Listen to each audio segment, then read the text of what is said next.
Hai, Assalamualaikum warahmatullahi wabarakatuh. Saya Fernanda Aman dengan NIM 1223017. Saya adalah mahasiswa dari Unisnu Temanggung, Prodi Ekonomi Syariah. Pada kesempatan kali ini saya akan menyampaikan tentang investasi digital. Nah, dulu kalau mau beli saham kita mulai harus telepon blok mager atau datang ke bursa dengan setelan rapi, ya kan. Nah, tapi sekarang sambil rebahan pakai kaos oblong pun kita bisa jadi pemilik perusahaan multinasional hanya dengan sekali klik. Nah, selamat datang di era digitalisasi investasi. Hari ini kita akan bedah tuntas nih bagaimana dunia saham bertransformasi di era digital. Nah, sebelum jauh kita samakan persepsi dulu nih.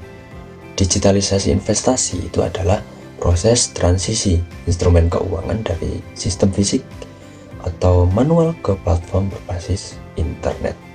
Contoh utamanya adalah saham nih. Sederhananya, saham adalah bukti kepemilikan seseorang atas sebuah perusahaan. Nah, di era digital, bukti ini bukan lagi berupa lembaran kertas segel yang kemudian disimpan di brankas, melainkan data elektronik yang tercatat di KCEI atau Custodian Central Efek Indonesia, dan kita pantau lewat aplikasi di HP. Nah, secara teori ini berkaitan dengan teknologi acceptance model, di mana kemudahan teknologi mengubah perilaku ekonomi.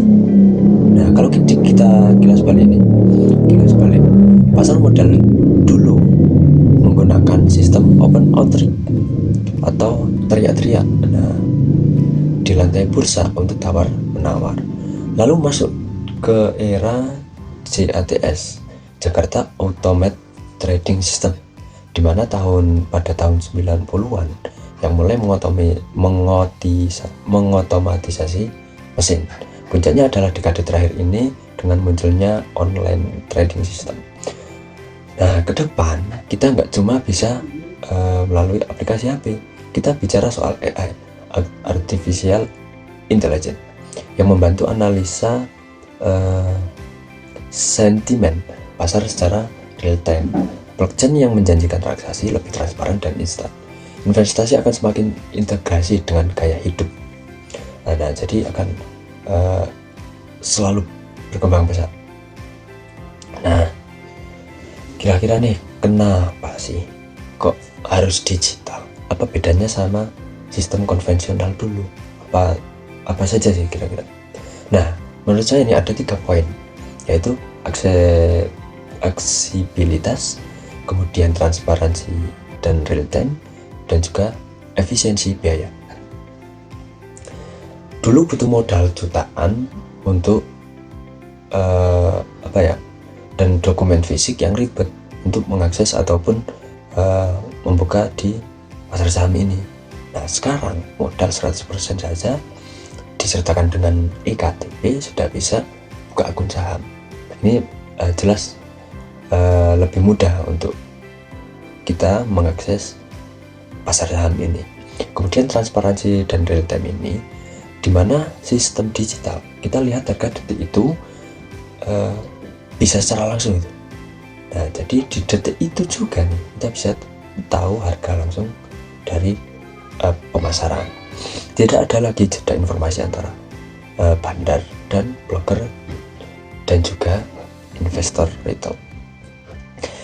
Dalam efisiensi biaya, sistem digital memangkas rantai birokrasi sehingga biaya transaksi atau fee jauh lebih murah dibandingkan sistem manual dulu. Nah, kalau kasus dulu nih, misal kita melewati beberapa tangan dulu, nah itu jelas akan menambah biaya transaksi ataupun fee yang kita keluarkan itu semakin banyak. Nah, tapi jangan cuma lihat silaunya saja nih. Digitalisasi juga punya tantangan yang serius, jelas, karena dimana ada perkembangan pasti juga ada tantangan yang harus dihadapi.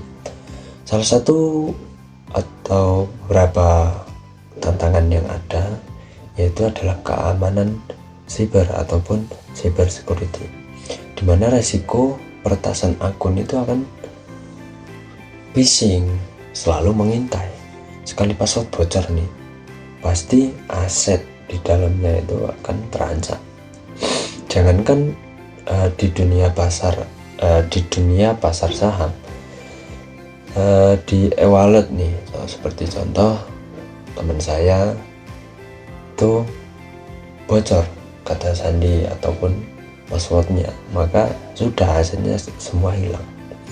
Kemudian informasi yang berlebihan, information overload, karena saking mudahnya info yang didapat, investor pemula sering terjebak oleh FOMO atau fear of missing out, karena pengaruh influencer saham tanpa melakukan analisis fundamental. Sangat berisiko sekali. Kemudian kesenjangan literasi digital. Tidak semua orang paham cara mengoperasikan aplikasi yang kompleks, yang akhirnya beresiko pada kesalahan transaksi. Nah, kesimpulannya apa nih teman-teman yang bisa kita dapat? Kesimpulannya yaitu digitalisasi saham adalah jembatan besar bagi kita untuk mencapai kebebasan finansial. Teknologi sudah menyediakan, tinggal kita yang harus membekali diri dengan literasi yang cukup agar tidak tersesat, agar tidak ada